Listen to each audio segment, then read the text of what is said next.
Hello everyone, my name is Melody and I'm coming at you live from, you already know. So today we are in Rome, and for the next 2 days I'm going to be bringing you along with me as we visit 12 of the most incredible things to see and do in Rome. So without further ado, today we are at the Vatican.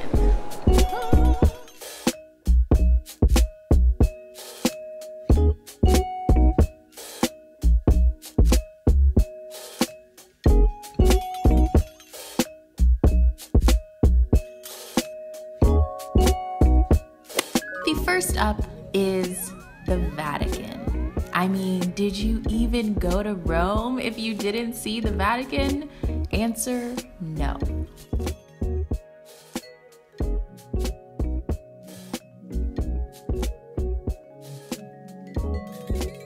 Vatican City is technically its own country within Rome, which is pretty cool. It's home to 110 acres and is ruled by the Bishop of Rome, aka the Pope.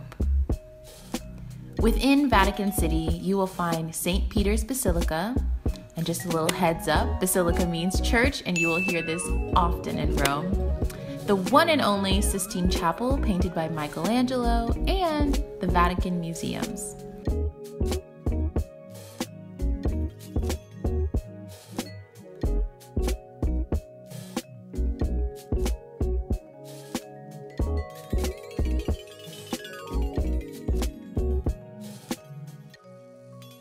It's huge, full of history, and absolutely beautiful.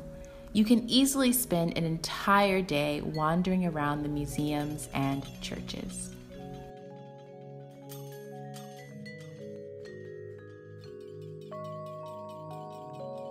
So I thought before we left we'd give you guys some tips and tricks for Vatican City to make sure your experience is wonderful. Right. Number one, buy your ticket online. Absolutely. I think it ends up being around 20 euros a piece after like a tax or something like that, or a service fee, but it's worth it because you get to skip the lines. If you don't buy your ticket online, you're going to be waiting in line for at least an hour, and it's hot, and you don't do that. Going to the Vatican, this is a place where you kind of have to be more conservative. For ladies, cover them shoulders, cover the knees. I think for guys, just no knees. Yeah. Cover the knees. Number three. Comfy shoes. Don't wear heels. Don't wear sandals. It's not to look cute. You want to be comfortable. Yeah. So that is, I think, all the info we got for you. On to our next site.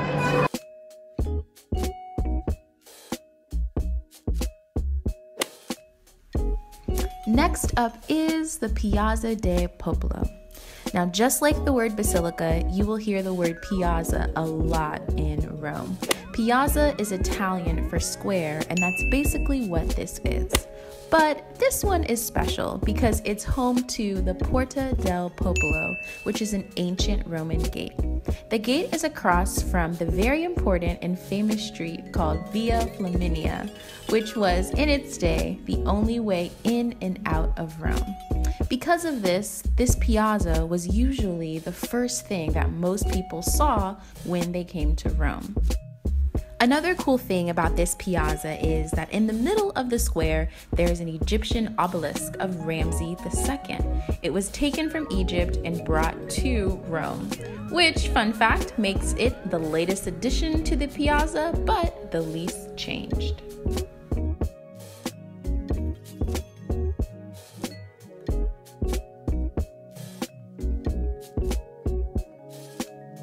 While you're in the Piazza del Popolo, swing by the Basilica of Santa Maria del Popolo. It's free to enter and absolutely beautiful inside. Because of its location so close to the Porta del Popolo, the ancient Roman gate, this basilica was often the first church for the majority of travelers entering the city.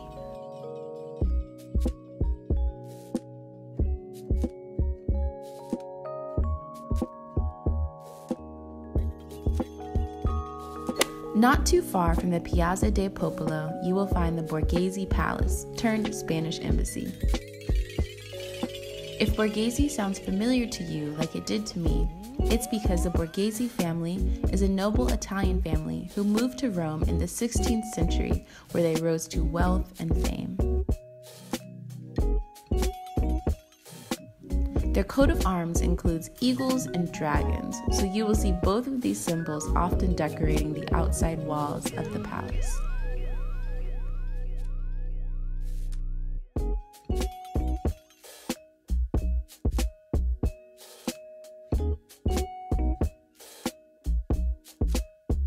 You don't want to miss the Piazza Navona. Quick test, what does piazza mean? Yep, ding ding ding, square. So this is another square.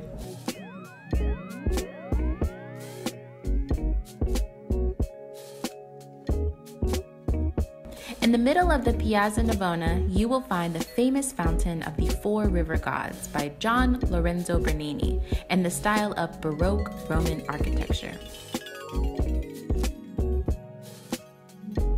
Now, for his day and age, this style of architecture was a game changer. For the first time, statues had movement. They were truly brought to life. Make sure to take some time and look at each of the four gods. The attention to detail is incredible.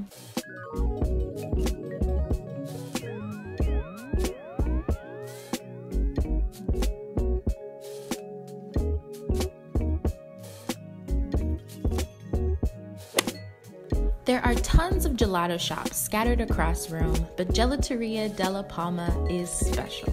It offers the most gelato flavors in all of Italy. They have a whopping 150 flavors for you to choose from. Now here are a few pro tips. You pay for your gelato at the register first and take your ticket to the counter to make your selections. Also, there is no queue, so don't try to find a line to get into. Your best bet is making eye contact with one of the guys behind the counter, and they'll take the lead from there. 2 scoops in a cup only costs me €2.50.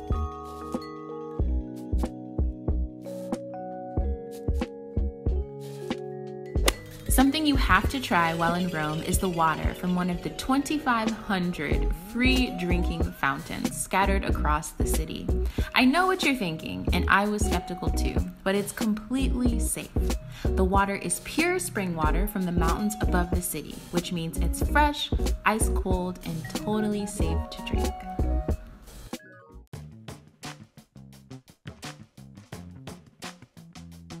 Number 8 on the list is HADRIAN'S Bridge, also known as Ponte SANT'ANGELO. It's a bridge that leads up to the Castel Sant'Angelo, aka the Mausoleum of Hadrian. This bridge is beautiful and gives a really nice view of the Tiber River. And if you look closely at the angels, they each are telling a story of the death and resurrection of Jesus. In total, there are 10 angels, and each one is holding a different item, ranging from a veil to a cross.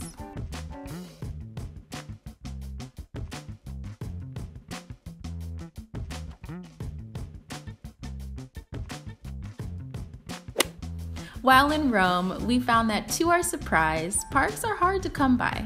So when you come across one, be sure to enjoy it. This one is located on the left side of the Castel Sant'Angelo and provided the perfect escape from the blazing hot July sun. Grab a seat on a bench or just sit on the ground like we did and enjoy the breeze, the views, and the people watching.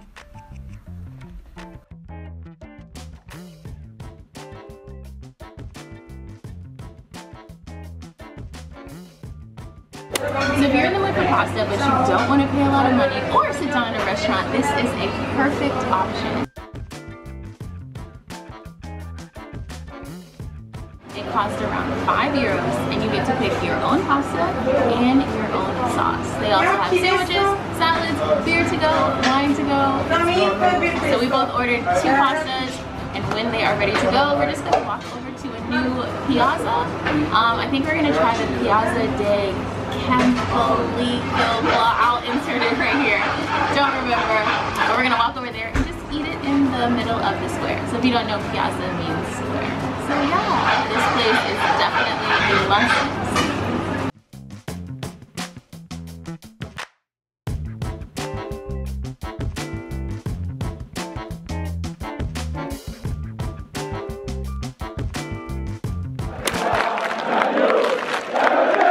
Next thing on the list is to casually come across a massive birthday celebration of Rome's soccer team.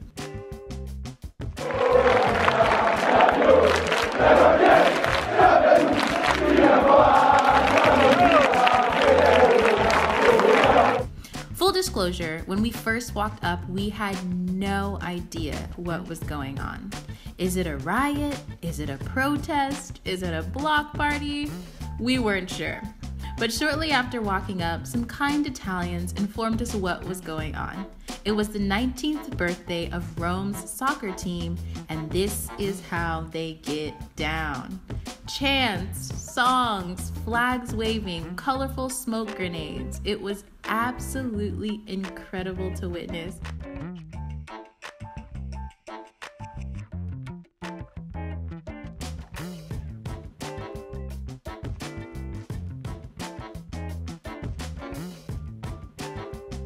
And here we are at the Spanish Steps, which actually aren't Spanish at all. It just connects the Spanish embassy at the bottom with the French embassy at the top, which actually isn't a French embassy anymore. It is a French music academy.